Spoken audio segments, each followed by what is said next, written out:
Signed up for number 7. Alright. Fucking do this. Big round of applause for Bill, who got this together. Thank you so much.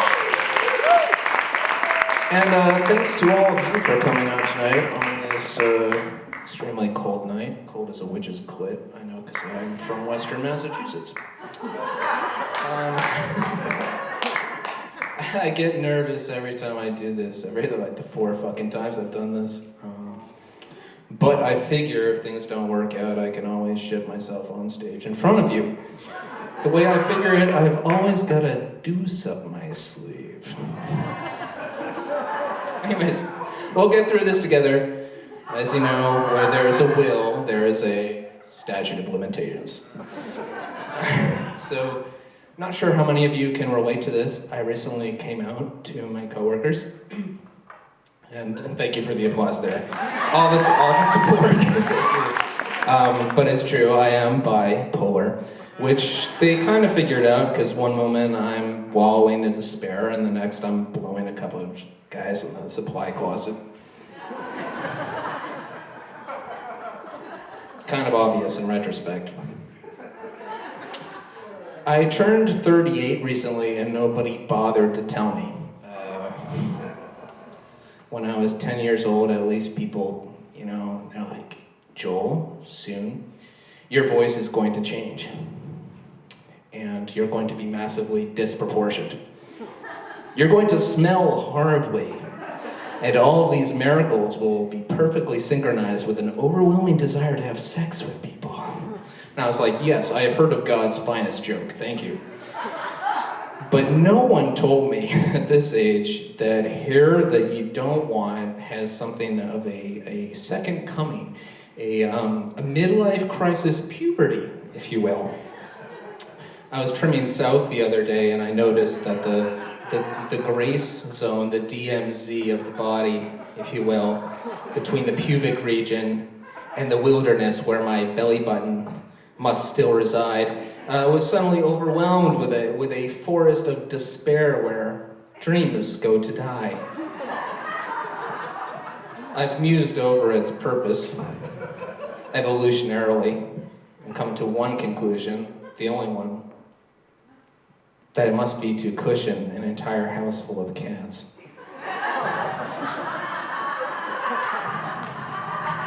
As I stare into the dying embers of my fireplace, occasionally tossing back bottom shelf gin from a cracked Snoopy mug.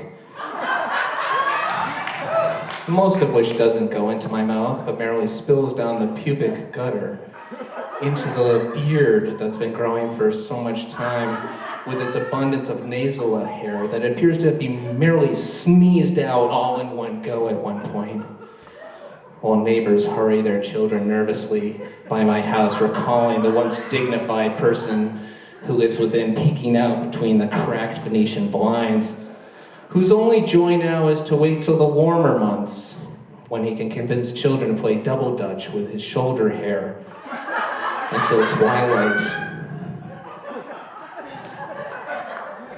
and whose unmistakable odor finally leads them to his body hanging from the rafters from the twisted, tormented cords that once resembled human eyebrows.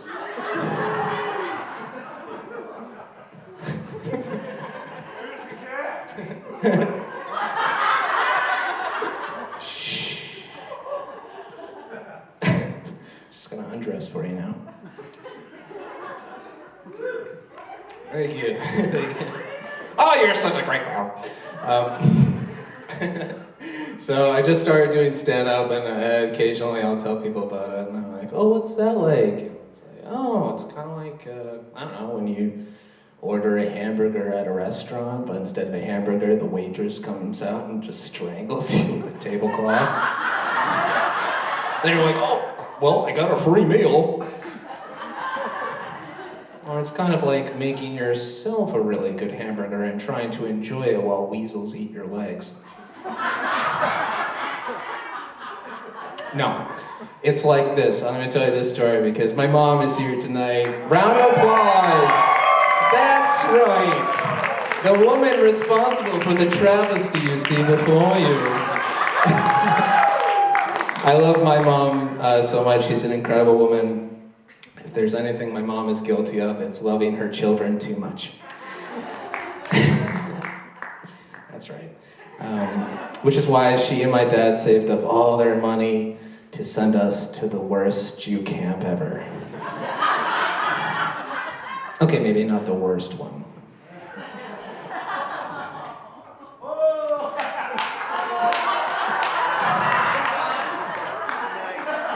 Worst one in New England?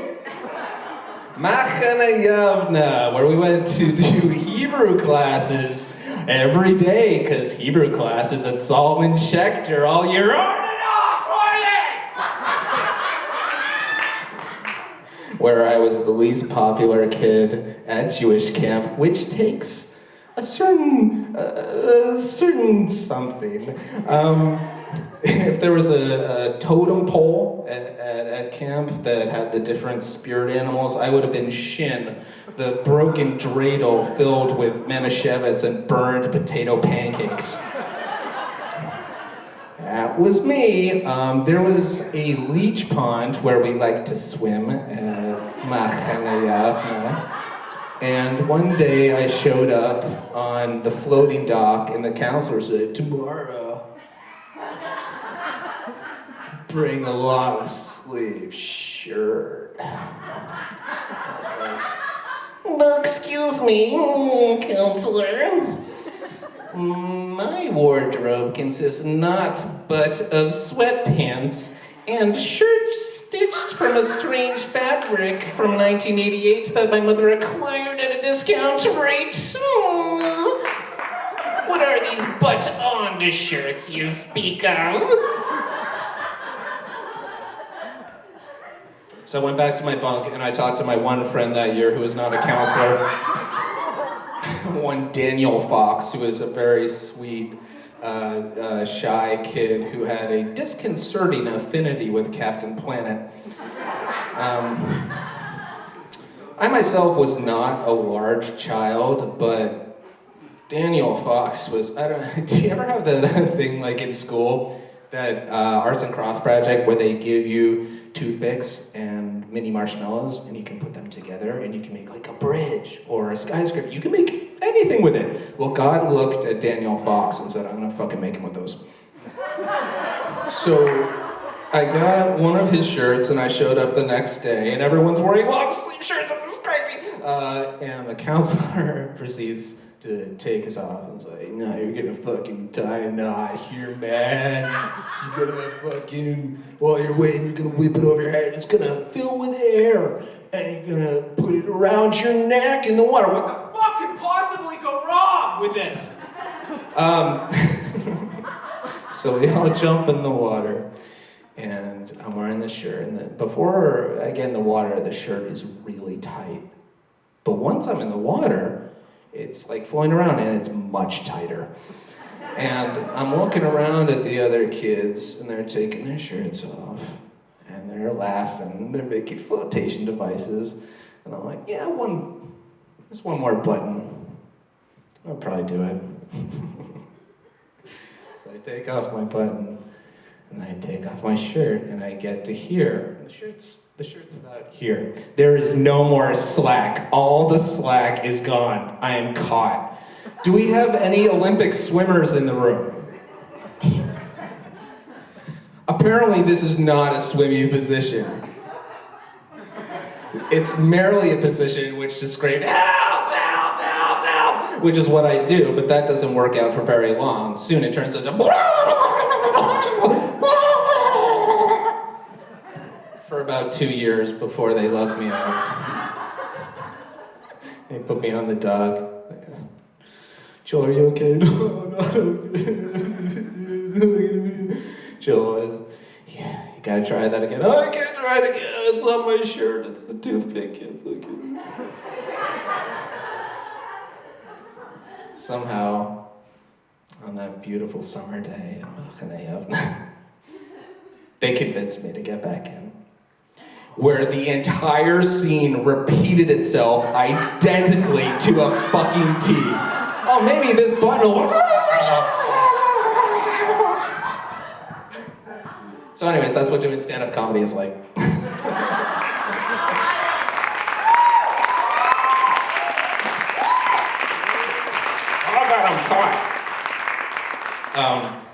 Thank you. I've lived in Vermont for about 8 years now, and I love this place. I actually feel really home here in Vermont. But there's just one thing about it that's really weird for me. I grew up in Worcester, Mass, and I'm used to like more different types of people. It's fucking white as fuck, am I right? So I miss like being around people who look and talk different music, different food, multiculturalism. I really do miss it. I love that for Vermont, which is funny because that's exactly what the neo-Nazis, oh shit, I mean the alt-right. I'm sorry, it's so important to use people's preferred terms. That's their greatest fear, is multiculturalism. So if there's anyone left in the room who has any doubts about white privilege, I'm just gonna, this is a good moment for us here. When your worst fear is waking up in a country that's overrun with an abundance of oral sex and decent tacos. And that's the shit that keeps you up at night. Yeah, it's gotta be good. Speaking of blowjobs, I recently came to the conclusion that the same device that I use to watch them is the same device that I use to look at Mitch McConnell's face, often within a very disconcerting period of time. That's the beginning, the middle, and the end of that joke.